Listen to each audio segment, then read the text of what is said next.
Estamos aqui para dar voz ao povo, em defesa dos cidadãos, pela dignidade humana. Todos temos deveres, mas também todos temos direitos. Será que existe justiça? Isto é o povo a falar.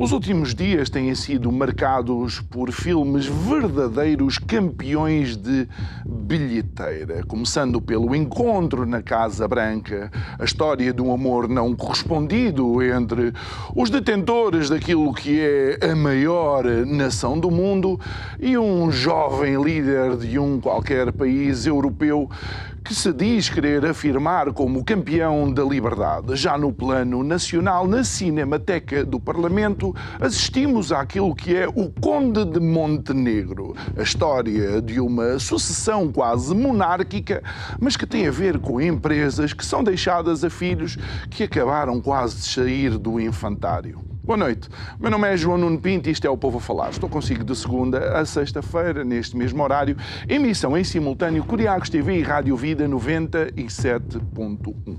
Não haveria problema nenhum ao ver estes dois filmes se nós tivéssemos algum sentido crítico a analisar a narrativa e o guião dos mesmos. Mas a verdade é que no final de cada filme o que vemos é entrincheirar de posições, vemos o tribalismo das questões e ninguém é capaz de parar para pensar. Tudo isto também com o alto patrocínio da atual comunicação social que faz as notícias à medida do cliente e as coloca na passarela da vida para que a multidão acéfala acabe por abrir a boca e papar a comidinha que lhe dão. Mas a grande questão é quem é que realmente ganhou o Oscar? Trump? J.D. Vance, Zelensky ou o Oscar devia ir para o grupo de atores que lideram a União Europeia? Digo eu que não percebo nada disto.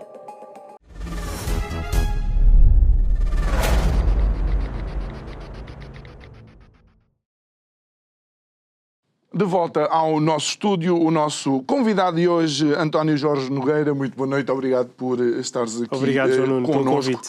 Obviamente, nesta nota inicial, aproveitei a recente entrega dos Oscars para tentar contextualizar aquilo que tem acontecido nos últimos tempos.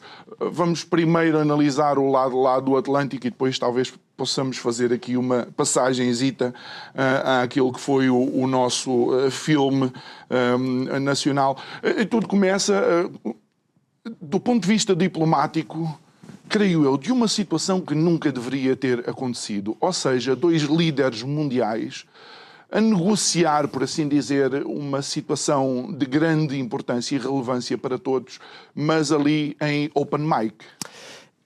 Eu não creio que eles tenham tentado negociar. Eu, na minha opinião, acho que houve ali um momento de clivagem que, obviamente, estas negociações são feitas à porta fechada, mas Zelensky precisava de um momento mediático. Na minha opinião, Zelensky precisava de um momento mediático. E o Donald Trump e o J.D. Vance já anteviam esse momento. Sente-se perfeitamente durante toda...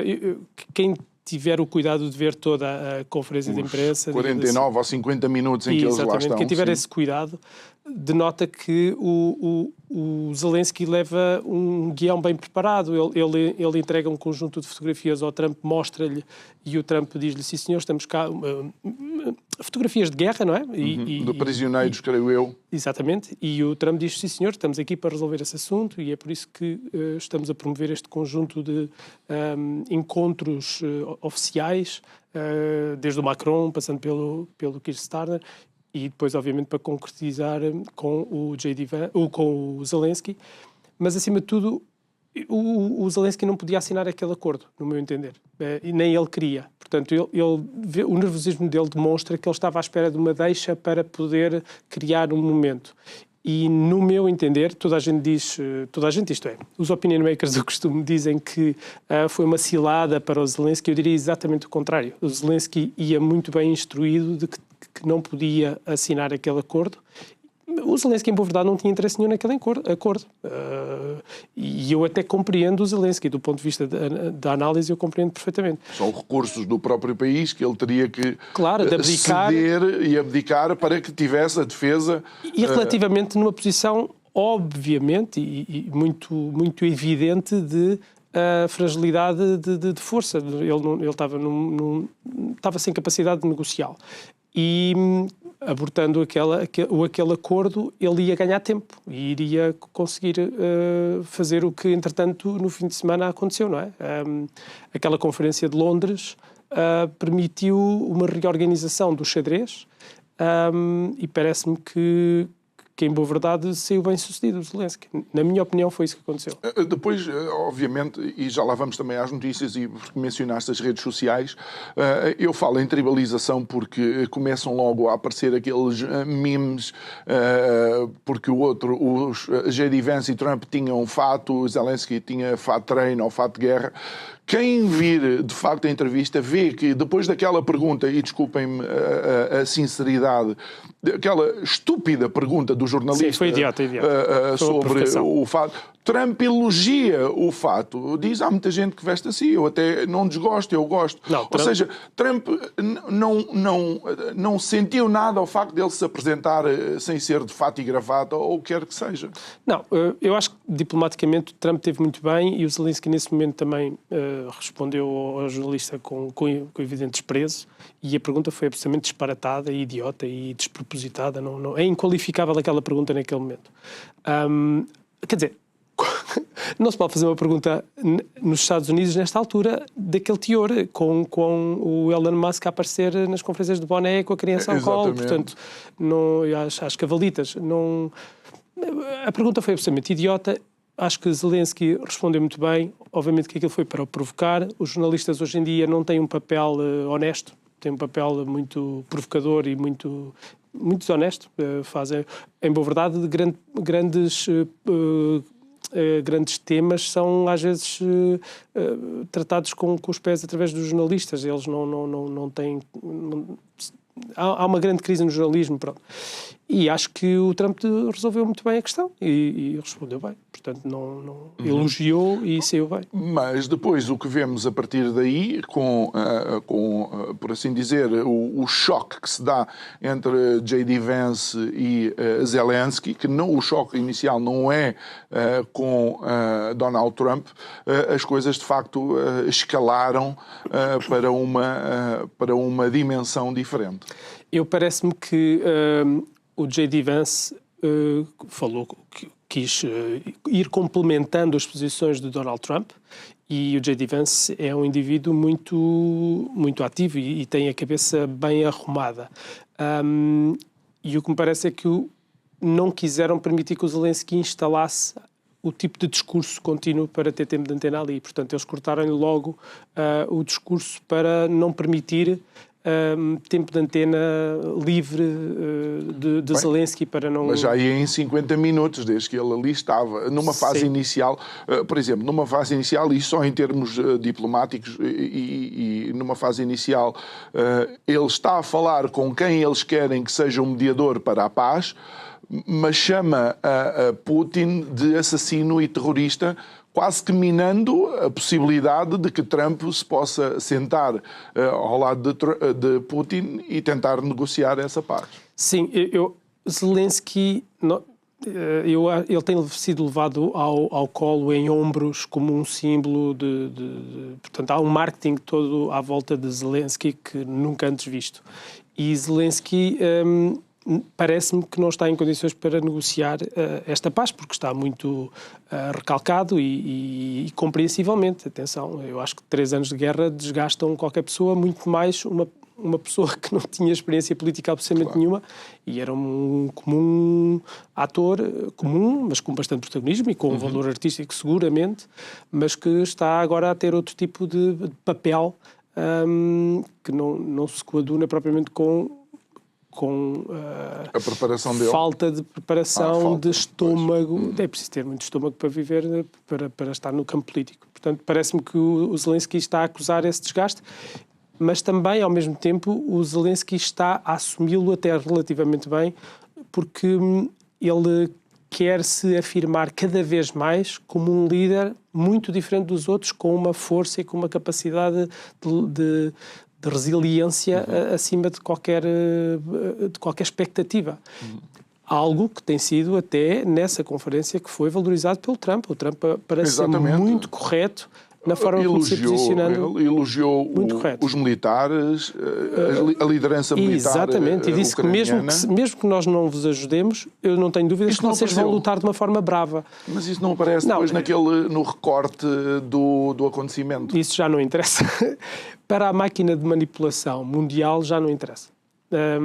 Portanto, o que interessava era, temos aqui um bom assunto para conseguir fazer mais um momento de brainwash, para conseguirmos mostrar que a vítima é o Zelensky e que houve 2 bullies a apertar com Zelensky. Imaginem 2 tipos, ainda por cima, com este calibre, de direita, portanto, o pretexto estava criado. Eu ontem estava a preparar um bocadinho, a ler umas coisas mais e a tentar preparar-me um pouco mais. Eu fiquei um bocadinho com esta expressão, o pretexto. Basta um pequeno pretexto para a comunicação social transformar num facto, tentar transformar num facto político. Portanto, vivemos momentos de pretexto para Zelensky sair, pretexto para a Rússia entrar. São estes pretextos que servem sempre para criar factos. Quando vemos os 50 minutos, tu vês que há N momentos em que Zelensky espera que lhe perguntem alguma coisa, mas as perguntas estão a ser feitas, obviamente, a Donald Trump, sendo que Donald Trump chegou recentemente à Casa Branca, é líder daquilo que ainda é considerado a maior economia mundial e está ali como aquele que, quando se candidatou, e ele voltou a repetir isso, quando se candidatou, disse que ia trazer a paz, portanto, àquela região do globo, nomeadamente no conflito Ucrânia-Rússia.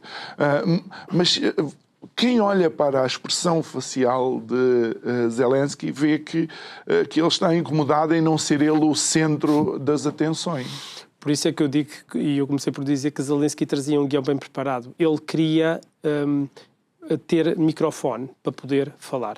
E eu volto a dizer, quem faz comentários, quem tem feito comentários e quem formulou opinião com base apenas naqueles meia dúzia de minutos daquele clash, não está a ter noção do que é que foram os 50 minutos, nem tem noção do nervosismo com que Zelensky se apresentou ali e com a falta de protagonismo que ele estava a sentir e ele interrompeu várias vezes o Donald Trump, fez questão de responder às perguntas dos jornalistas. E eu volto a dizer, com bastante insolência, do ponto de vista dele não saber, e ele teve que ser posto no lugar dele, parece-me. E parece-me... eu compreendo perfeitamente o Zelensky e ele está a fazer um papel que tem que fazer para o mediatismo. Mas, olha, mas não do ponto achas... de vista diplomático, não... Claro, mas não achas que, e uma vez estamos a falar do ponto de vista diplomático, não achas que também deve ser extremamente difícil para um líder de uma determinada nação ouvir aquele que é o mediador da paz ou que quer mediar a paz, a dizer, não, a paz vai chegar, é só a gente começar a cavar, disse duas vezes, pelo menos 2 vezes, e não disse só cavar, diz cavar. Não cria também, de facto, aqui uma componente emocional de um líder de uma nação que vê que tem que colocar, digamos, os seus recursos naturais nas mãos de outro para que consiga a sua paz? Mas quando é que na história foi diferente? Essa é que é a questão. Obviamente que Trump, nós estamos sempre a falar num patamar de um caráter e uma mentalidade. Trump, eu peço desculpa, mas é bastante boçal. Acho que é o que é. E nesse aspecto não podemos esperar de Trump outra coisa que não seja direto. Ele é muito direto, ele sempre disse ao que vem. Durante a campanha eleitoral ele sempre abriu o jogo todo. Portanto, não estou à espera do discurso de Gettysburg vindo de Trump. Sim. Não, e nem podemos esperar grande cinismo nem hipocrisia de Trump. Trump diz diretamente ao que vai. E isso é uma coisa que agrada, neste caso, a Putin, porque o Putin gosta das coisas muito claras. E a diplomacia e o modus operandi do deep state americano durante anos e anos e anos não foi absolutamente nada disto. Foi dizer uma coisa e fazer exatamente o contrário. Portanto, nesse sentido, Trump sempre disse, eu não concordo, nunca concordei com esta guerra. Se eu estivesse na presidência dos Estados Unidos, jamais permitiria que isto acontecesse. O Biden veio, despejou milhões e bilhões naquela guerra e eu agora tomei posse, estou mandatado de uma forma esmagadora e não há hipótese. Mantém os índices de popularidade agora, que é outra coisa muito interessante, e eu vou recuperar o dinheiro que foi posto aí na economia. Portanto, Trump, do ponto de vista do interesse único, exclusivamente umbilical dele, ele diz, eu vou buscar os bilhões que eu pus aí. Portanto, eu represento os Estados Unidos puseram esse dinheiro, não concordo com o que o Biden fez e vou buscar esse dinheiro. Como? Só através de garantir a exploração, neste caso, das terras raras, etc. E o que acontece é que agora há ali há várias fatias de bolo para explorar. A Europa também não se pode posicionar fora disto, porque também pôs lá dinheiro. Portanto, que garantias é que a Europa vai buscar? Também não tínhamos a mais pequena dúvida que a Europa tem várias questões em cima da mesa, que é, tem, acima de tudo, o orgulho de, durante 3 anos, ter insistido de que estavam a ganhar a guerra. A opinião pública europeia não está a digerir isto. Portanto, vai ser uma humilhação, não é propriamente só de Zelensky, é uma humilhação brutal da Europa.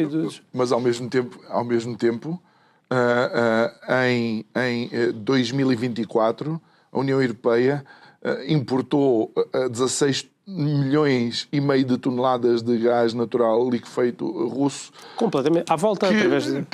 Exatamente. Claro, que superou o recorde anterior. Isso é uma hipocrisia dizer que a Europa conseguiu tornar-se independente energeticamente da Rússia. É uma falsidade. Portanto, é este... E depois eu fico estupefacto como é que depois se admiram que as pessoas comecem a observar isto e comecem a votar em partidos que eles agora classificam todos e mais alguém que esteja a votar de uma maneira diferente vai sempre votar em partidos que eles classificam de extrema-direita. Obviamente, por causa daquilo que tu mencionavas há pouco, da forma como determinados líderes mundiais preferem que as coisas sejam ditas exatamente como elas são. Eu vi no outro dia uma entrevista de Bill Clinton àquele inglês...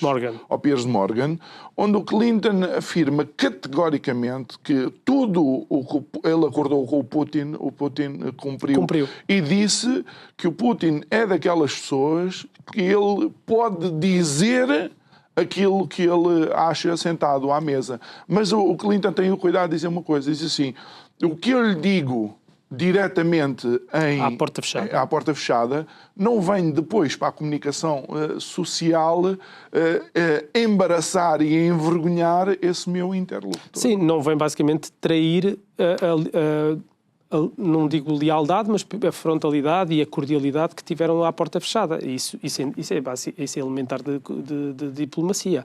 Aliás, eu gostava só de dizer outra coisa, que diz-se muito que nunca houve algo assim tão complicado entre dois presidentes de países, mas Zelensky levou grandes raspanetes, neste caso à porta fechada, de Biden, quando Zelensky ia exigir à Casa Branca mais ou menos. Portanto, houve relatos claros de mal-estar diplomático E acho que o Marco Rubio recentemente também disse a mesma coisa, que em negociação privada dizia-se uma coisa e que depois ele vinha para a comunicação social e afirmar que não tinha sido nada disso, nós não vamos assinar esse acordo, temos que defender as nossas coisas.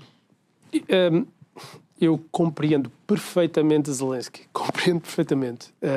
A questão é onde é que se torna inaceitável. Compreender é uma coisa, aceitar é outra. E em diplomacia, em relações internacionais ao mais alto nível, daí Trump tê-lo colocado no lugar, e muito bem, que é Zelensky está a brincar com a Terceira Guerra Mundial. E está. Quando o Zelensky, aqueles foram mísseis para a Polónia, que ele queria rapidamente ativar o artigo 5º. Quer dizer, há uma data de crimes de guerra que são apontados a Putin, com certeza. Estamos em guerra, não é? Portanto, Putin tem vários crimes pelos quais deve ser apontado, mas Zelensky e toda a sua entourage militar e generais, etc., fizeram de certeza absoluta, isso está mais do que demonstrado, crimes muito sérios de falsa bandeira contra o seu próprio povo para terem o tal pretexto para ativarem o artigo 5º da NATO. Sim, ainda há pouco eu conversava com uma colega minha, ela é de origem ucraniana, e chegávamos de facto à conclusão também que tinha existido bombardeamentos por parte das forças ucranianas também a populações civis e que havia mortos civis. Do seu próprio povo. Exatamente, isso está mais do que documentado. Portanto, obviamente que a comunicação social não vai mostrar nada disso, e abençoado as redes sociais. Portanto, eu acho que as redes sociais são hoje em dia um garante da transparência. Obviamente que circula desinformação, claro, algo que as pessoas têm que ter sentido crítico e não podem ser, como tu dizias no início, seguir acefalamente a opinião, mas eu chamo muita atenção que é o grau de desinformação, de manipulação e de mentira da comunicação social institucional é 99% garantido. Portanto, basta abrir uma SIC Notícias, ver como é que aqueles comentadores se posicionam, basta abrir um Now, basta abrir uma CNN, bem, a CNN é outro escândalo, e basta também ver outra coisa muito interessante, que é como é que se posicionam hoje em dia jornalistas. Os jornalistas hoje subiram para o estatuto de especialistas. Portanto, eu vejo antigos jornalistas agora a serem comentadores, a serem especialistas. O que é isto, não é? Portanto, obviamente que a comunicação social está profissionalizada na propaganda, e isto acho que temos que assumir isto, para as pessoas também começarem a ter algum sentido crítico na forma como consomem um fast food de informação, que depois não se podem admirar de estarem a ser enganadas e daqui a uns anos dizerem, pois eu enganei, mas estávamos todos a ser enganados, portanto eu achei que aquilo é verdade. O tal pretexto, claro, para as pessoas se desculparem. Exato, e depois não assumir a responsabilidade. Não há responsabilidade nenhuma. Olha, por outro lado, com este shift que houve e com a União Europeia, digamos, a juntar-se para fazer o scrum em favor da Ucrânia e de Zelensky, com mais uma nova leva de dinheiro, como é que achas que se pode vislumbrar paz? A Europa, claramente, e todas as pessoas com que nós vemos posicionar-se, não está minimamente interessada na paz. Porque se a Europa entrar num caminho de paz, vai ter que expor. Não há a mínima hipótese da Europa não expor o seu falhanço. Não há a mínima hipótese. Portanto, a Europa ou continua a cavalgar nesta escalada militar, e é uma escalada que eu antecipo que sejam pelo menos uns 10 anos, porque não se consegue rearmar a Europa num ano ou dois, nem formar exércitos. Não há a mínima hipótese, portanto eu vejo isto há 10 anos. E a Europa, neste preciso momento, tem que continuar a narrativa. E a maioria dos países deixou de ter serviço militar obrigatório, sim, por exemplo. Isso vai voltar. A Europa, eu acho que não está a aprender as lições da Segunda Guerra Mundial. A Segunda Guerra Mundial demonstraram que o caminho não é o armamento. Obviamente veio a Guerra Fria e houve claramente os dois polos a continuar nessa escalada, mas também houve uma tentativa de baixar, especialmente a nível das armas nucleares, etc., baixar essas capacidades dos países em paridade. E a Europa, pelos vistos, agora vai ter que entrar. Com esta liderança e com este seguidismo acéfalo dos líderes políticos e das elites que temos, infelizmente é o que nos espera. E achas que nessa cavalgada a Europa estará a tentar que a Ucrânia volte a ficar com as regiões que já buscavam uma autodeterminação? Esse vai ser o argumento, sim. O argumento vai ser, até Putin sair, nós não vamos largar. Portanto, a Europa agora entrou num corredor sem saída. Eu acho que vai ter que ir por aí. Então, mas já houve como é que se chama? Quando a população tem que ir votar... Sim, referendos. Já houve referendos. Sim, mas eles não reconheceram. Portanto, não reconhecendo... Mas é giro, é interessante. Espera lá, mas isto é interessante. O que interessa, falar com o Starmer, o que interessa é então, tens de falar com o Starmer e avisar o Starmer que o referendo que ele fez há uns anos nas Falkland e que disseram, a população disse a 98% que quer continuar inglesa, que os argentinos estão-se a borrifar para isso e que têm que entrar pelas Malvinas ou Maldivas adentro. Malvinas adentro, ponto final. É. Não é? Pois, mas isso é um bocadinho... Os referendos não contam. Não, o que interessa... eu sempre aprendi que a lei é sempre dos mais fortes. Portanto, os mais fortes é que vão impor as regras. Neste caso concreto, a Europa precisa de um pretexto e vai ter o pretexto. Portanto, para não perder a face, vai ter sempre que argumentar que Putin, que não vão abdicar da soberania da Ucrânia e do territorial.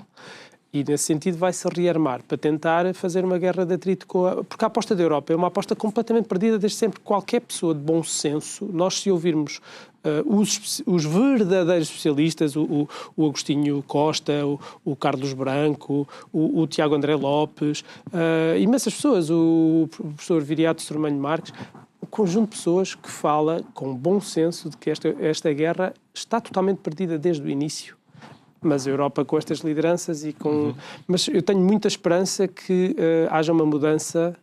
Ora bem, agora temos na Roménia uma demonstração de que as novas lideranças vão ter muita dificuldade em, democraticamente, serem eleitas, porque vai haver um conjunto de esquemas para cancelar a democracia na Europa. Porque a Europa como está e as pessoas com a liberdade de expressão e liberdade de circulação de informação, as pessoas vão formular a opinião e todas as pessoas vão adornar a partidos que se posicionem de uma maneira muito mais distante, espero eu, desta guerra.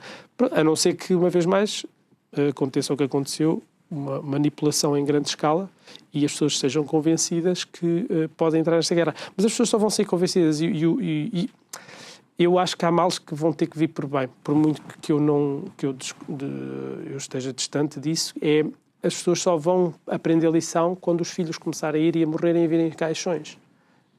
O povo europeu está neste registro, portanto nós vivemos aqui desde a Segunda Guerra Mundial, desde 45, uma falsa sensação de segurança de que agora a Europa já não vai ter guerras.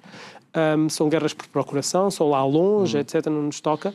Os Balcãs mostraram que não era bem assim, não é? Sim, mas de qualquer maneira, tudo bem, nós tivemos tropas nos Balcãs e algumas forças especiais de manutenção de paz, etc., mas não foi expressivo. Eram eles. Não era expressivo. Era sim, nós tínhamos, não é? Sim, não era expressivo. Eu acho que agora vai ser expressivo. Quando começar a surgir o serviço militar obrigatório, quando as pessoas começarem a ir em missões para aqui e para ali, as pessoas vão ter mais noção. E só para terminar e depois virmos aqui para o nosso Burgo, que também teve o filme, está a ter um filme na realidade. Se as pessoas tivessem esse espírito e sentido crítico que nós tanto desejamos, ao olhar para aquela fotografia de família, primeiro tinham visto que António Costa também estava vestido sem fato e gravata, não é? Talvez Ele fez questão. Talvez em solidariedade para com Zelensky, sim, mas deviam se preocupar em ter lá António Costa, que para todos os efeitos ainda está a ser investigado no âmbito do caso influencer, e também deviam se preocupar ao ver Ursula von der Leyen, que foi investigada e não sei se ainda não estará sob investigação, não só quando era Ministra da Defesa alemã, mas também no caso das vacinas. Acho que esse é o nosso papel.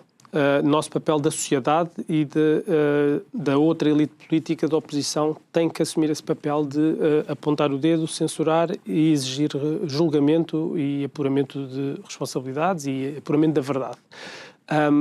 Nunca vamos ter isso do lado das elites, portanto, eles nunca se vão autoincriminar, vão sempre andar para a frente com o caminho. António Costa sai de Portugal de uma forma muito má, portanto, é uma vergonha o que aconteceu com as pessoas que o rodeavam. Eu acho que António Costa é um dos melhores políticos em termos de habilidade, é notável, acho que é dos melhores, e acho que tinha muito boas condições para legitimamente assumir algum cargo internacional. A maneira como ele vai parar a Presidente do Conselho Europeu parece-me, uma forma de ter um emprego rápido e de estar ali completamente anulado por uma Ursula von der Leyen, e ele está ali, a fazer os favores. É um mordomo, eu diria eu, de uma política que está completamente numa deriva, no meu entender, totalmente errada. totalmente errado. Muito bem. Olhando então aqui para o nosso jardim à beira-mar plantado, ouvimos as explicações de Luís Montenegro e no final, creio que, para além das dúvidas que se mantiveram, parece que Luís Montenegro ainda está numa espécie de defesa de honra, ainda se sente na legitimidade de defender a honra perante aquilo que são as notícias e os factos que temos visto. Eu acho que qualquer pessoa, neste caso então um político, que entre num caminho de começar a maquilhar as coisas, vai ter problemas. Isso aconteceu com o Bloco de Esquerda, por exemplo, quando naquele episódio de ter despedido os funcionários começou por dizer que a comunicação social estava contra eles, aquela história era assim, era mentira, e depois rapidamente teve que engolir e vieram... E somos humanos. E somos humanos, e quem é que nunca errou? Muito bem. Mas aqui é a mesma coisa. A partir do momento em que se começa a tentar dar justificações muito simplistas, no atual sistema, e acho que ainda bem, há escrutínio. E havendo escrutínio, começam-se a fazer novas perguntas e quando se começa a perceber que a pessoa perde credibilidade e as primeiras explicações não fazem sentido e não... Eu às vezes fico um bocadinho estupefacto como é que estas pessoas também não estão tão mais bem preparadas para o que vão... Pois... para os cargos que vão ocupar e para a história que é preciso salvaguardar. Portanto, sendo Miguel Montenegro, Luís Montenegro, um consultor, um advogado de prestígio e de grande valor, como é que ele tropeça numa situação destas? Isto faz-me questionar é que... Casa Ferreira Espeto de Pau, ele quando ia para Primeiro-Ministro tinha imediatamente tirado a empresa da família. Mas a questão é, António, se Casa de Espeto Ferreira de Pau, então também não o quero como Primeiro-Ministro a liderar o país. Porque se ele não sabe resolver questões dessas a nível da sua vida privada, com certeza, em termos de escala, não vai conseguir resolver outras. Pois, eu acho que leva-nos a poder ter esse tipo de conclusões, sim. Mesmo que eu acho muito sinceramente que há várias questões na política que devem conseguir separar a parte profissional que uma pessoa tem e pessoal e a parte depois que entra na parte política. Obviamente que tem que se mostrar quem é e tem que se, não é parecer, tem que se ser, não é? Sério. Mas de qualquer maneira eu compreendo perfeitamente que o Luís Montenegro tenha a legitimidade total para ter a sua empresa, para pagar as suas contas, para fazer os seus negócios. Acho que é bom que assim seja, termos pessoas independentes da política. E eu percebo que neste preciso momento também se esteja a colocar esta problemática que é, então queremos políticos de carreira impolutos, sem problemas nenhuns? Não. Eu acho que o Luís Montenegro devia ter feito era claramente uma situação que era expor a situação, sim senhor, foi isto. Agora está-se a puxar o fio à meada e começa a descobrir estas avanças. É que não há uma meia-culpa. Não há, na realidade, um assumir de responsabilidade. Do meu ponto de vista, não há, na realidade... Quase que há uma arrogância e uma prepotência de quem se acha, por assim dizer, a última virgem do convento e que está a ser, na realidade, difamada. Sim, entram sempre na perspectiva do ataque é a melhor defesa. E pode ser que corra mal. Eu acho que se ele demonstrasse alguma humildade e falasse ao país que não foi correto nesse aspecto, algo que o Bloco até acabou por fazer na última fase, que já não conseguiu, tudo bem, mas neste aspecto eu muitas vezes estou em casa e brinco e disse, eu vou comprar mais um pacote de pipocas e vou ver este espetáculo que é, mais uma vez, o André Ventura teve um caso político sério, com a questão das malas, não fez a situação imediatamente, resolveu no dia, portanto, assumiu, isto não era aceitável, está fora do partido, rua, e queremos-lo longe da nossa bancada parlamentar, senão nós não nos responsabilizamos e vamos a ele fisicamente, praticamente. Portanto, e tentaram... Portanto, eu acho que rapidamente o foco da atenção também se conseguiu fazer aqui rapidamente uma cambalhota e já se recentrou outra vez... Noutras questões, não é? Já passou o Ventura. Portanto, não nos podemos admirar, o que eu quero dizer com isto é, não nos podemos admirar de o Chega estar a ganhar este jogo. Muito bem. Olha, em sequência de tudo isto, Montenegro pede uma moção de confiança, depois já não quer a moção de confiança, o PCP vem a correr do outro lado da bancada, apresenta uma moção de censura. Pedro Nuno Santos vem falar, não vota a favor da moção de confiança, não vota a favor da moção de censura. Estamos à espera que apareça uma moção NI, que é nem não, nem sim, para que Pedro Nuno Santos vote. Eu acho que Pedro Nuno Santos também está numa condição que não vai poder votar. Eu acho que isto é genial. Isto é uma comédia. É uma comédia. Sendo filme, é uma comédia. É porque Luís Montenegro, volto a dizer, jogou bem, parece-me bem, no sentido em que não tenho para onde sair, faço o meu papel de vítima e de perseguido e agora passo para os outros. Passo para os outros, se quiser façam uma moção. Como ninguém quer eleições nesta altura, a não ser o Chega, que não se importa nada, que está sempre na linha da frente. Ele dizia agora vai o PS também não está minimamente preparado para eleições, não tem quadros, não tem nada, o PS está completamente... Ainda está a resolver alguns assuntos internos. E até a nível, já está a projetar a questão das presidenciais, ainda percebe-se que não há quadros, não há figuras. Mas o próprio PSD, por exemplo, está a lidar com o eco da Operação Tutti Frutti, tem que escolher todos aqueles que são os candidatos para as autárquicas que são este ano. E tem. Portanto, ninguém, em boa verdade, todos eles olham para dentro dos partidos e o único que não se importa nada volta a ser quem? O Chega, que não tem problemas nenhuns a ir a eleições, até quer muito ir a eleições, porque de eleições a eleições toda a gente diz que o Chega chegou ao limite com os 50 deputados, que agora são 49, mas eu sinceramente, pelo que eu observo, o André Ventura não me parece minimamente. Portanto, o Chega vai ter uma oportunidade de ouro, está à espera que Pedro Nuno Santos se posicione para o alvejar, porque Pedro Nuno Santos vai ter que sabotar aquela moção de confiança. E o Chega vai dizer, Pedro Nuno Santos está a proteger o PSD, portanto está ao lado do PSD, está em conluio, o Centrão, eles todos fazem a mesma coisa. Portanto, este espetáculo está muito bom de se ver. Muito bem, olha, e de facto nós não tínhamos combinado abordar este tema que eu vou-te colocar em cima da mesa, mas realmente diante da comédia que é a política nacional, mas uma comédia do meu ponto de vista de mau gosto, que nos está a custar muito caro a todos nós e vai custar ainda mais às gerações futuras dos nossos filhos e dos nossos netos. Algo aconteceu recentemente dentro daquilo que é o mundo do espetáculo, em que tu e outras pessoas quiseram liderar, por assim dizer, um movimento de algo que parecia extremamente injusto relativamente às orquestras e às bandas filarmónicas, não é? Sim, o meio musical surgiu agora uma entidade, com toda a legitimidade que podem ter e devem ter, uma entidade de gestão coletiva de direitos de autor e conexos no âmbito das partituras.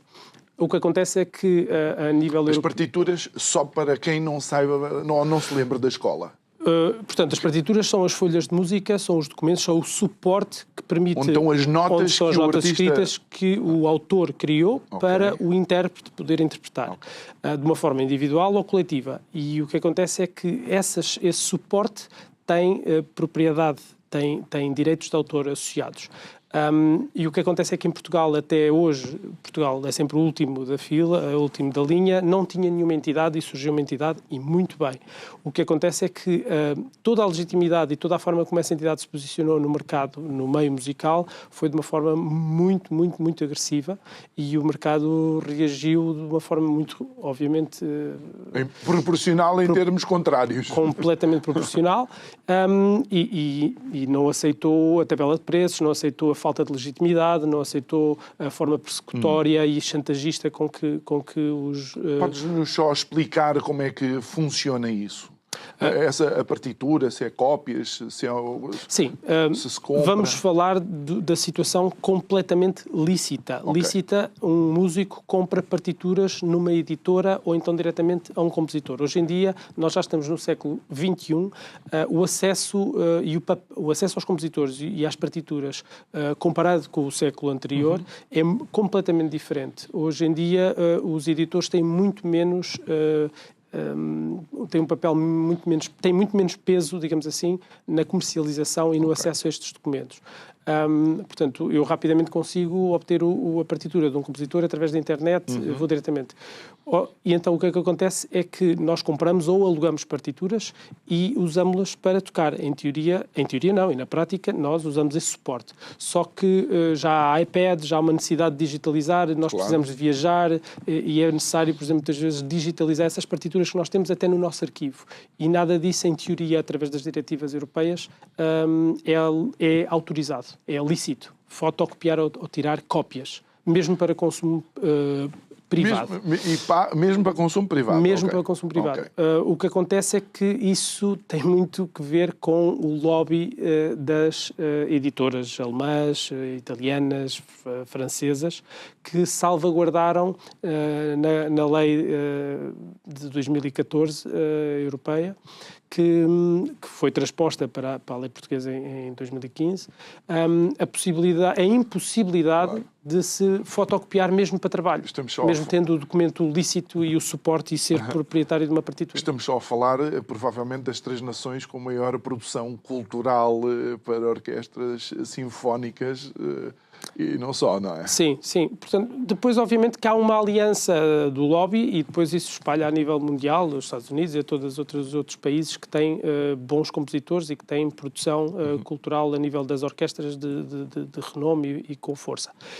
Basicamente, o que acontece é que se esta entidade em Portugal tivesse aparecido com um tarifário bastante mais razoável e com bom senso e de uma forma pedagógica, não tenho a mais pequena dúvida que todos os músicos em Portugal iam aderir às bandas filarmónicas, orquestras. A forma é que quando as pessoas olharam para uma espécie de uma taxa de penalização de €1 por cada página fotocopiada, sabendo nós como é que funciona o meio, é um filão inacreditável de pelo menos dois dígitos de milhões. Portanto, o que está aqui em causa é uma falsa bandeira a dizer que estão a proteger os autores. Até porque a forma como, para já, esta entidade surgiu apenas com 10 fundadores, 10, e o mercado tem largas dezenas de autores e de compositores. Portanto, não é minimamente representativo do mercado. E depois o que o mercado achou houve uma evidente tentativa de enriquecimento rápido e exponencial que não é legítimo e que não é razoável. O que é que tu sentiste necessidade de fazer nesse sentido? Bem, o meio reagiu. Eu estou a liderar a Plataforma de Valorização e Defesa da Música em Portugal, que é uma plataforma que reúne a 360 graus, desde os coros às orquestras nacionais institucionalizadas, às regionais, às freelance, as bandas filarmónicas, a Confederação Musical Portuguesa faz parte, as escolas dos conservatórios oficiais, privadas, eu diria as bandas militares, inclusive, têm voz nesta plataforma, e nós fizemos uma ronda pelos grupos parlamentares na Assembleia da República, a Confederação Musical também fez a sua própria ronda, e conseguimos uma aprovação de 2 projetos de lei, um da Assembleia Legislativa dos Açores e outro por parte da Iniciativa Liberal, que compreenderam a nossa problemática, compreenderam também o abuso e a desproporcionalidade desta diretiva europeia e depois do posicionamento desta entidade. Porque vocês não estão contra. O que vocês acham que não é legítimo é a desproporcionalidade daquilo que é, digamos, a tabela de preços. Sim, e o mau princípio. Okay. Há toda uma legitimidade que tem que se ter, há todo um modus operandi que tem que ser bem conduzido, e depois há essa questão também, e depois há a cereja no topo do bolo, que são o tarifário, que é totalmente destruidor de como estão montadas as escolas. Se tivessem que pagar o tarifário inicialmente apresentado, e as bandas filarmónicas eram completamente arrasadas. E Portugal ainda é um país com muitas bandas filarmónicas. Não, temos acima de 700 bandas filarmónicas a nível nacional, que é fenomenal, e temos 130 e tal escolas perto disso. Portanto, há todo um papel, isto é, ninguém nega a necessidade de se defender os direitos de autor e o próprio meio tem consciência que tem que se disciplinar nesse aspecto, porque há alguma circulação ilícita de partituras que nós às vezes passamos porque não há fiscalização e achamos que deve haver. Portanto, o meio não está de todo contra essa entidade que deva disciplinar o meio. O que nos parece é que, portanto, nesse aspecto vai ser criada uma nova entidade, está a ser criado por um conjunto de compositores, esses sim, verdadeiramente representativos do meio nacional, e está a ser feito um trabalho de garantir que as cópias de trabalho que nós temos que fazer, portanto, possuindo os originais e tendo cópias estritamente necessárias para podermos trabalhar e distribuir e agilizar o processo da execução da obra, que não põe de todo em causa os direitos de autor, quer do compositor, quer do editor, sejam permitidas. Portanto, nós já estamos no século XXI, ainda estamos com uma lei muito antiga, de 2015. Portanto, é necessário adequar todo o paradigma da cópia de trabalho e das partituras para nós podermos elaborar normalmente. Muito bem. Olha, voltamos então para aqueles que são os temas. Eu achei que era importante conversar contigo também esta questão.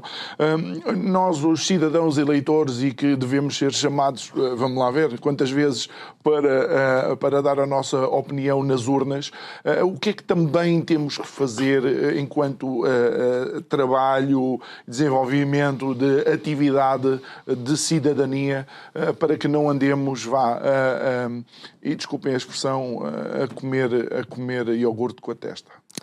Eu acho que nós todos temos que ter consciência que a democracia foi criada para cidadãos que estejam ao nível dela. Nós não podemos considerar que a democracia se faz por si, porque o que acontece é que imediatamente há sempre uma elite, há sempre aqueles que se dão ao trabalho de integrar e ativamente participar na democracia, e eu acho que a disciplina de cidadania que foi criada muito bem, os conteúdos programáticos é que estão todos muito mal. Portanto, os conteúdos programáticos deviam ser muito...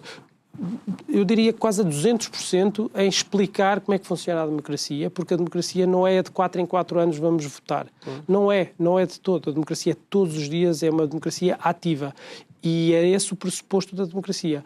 A partir de agora, quando verifico a checklist da democracia, que é uma checklist cumulativa, nós não estamos já em democracia, esqueçam isso, na minha opinião. O jornalismo não está a funcionar, as instituições não estão a funcionar, as instituições estão bastante debilitadas e corrompidas, não há escrutínio, não há capacidade, a justiça não funciona, portanto, isto não está nada bem.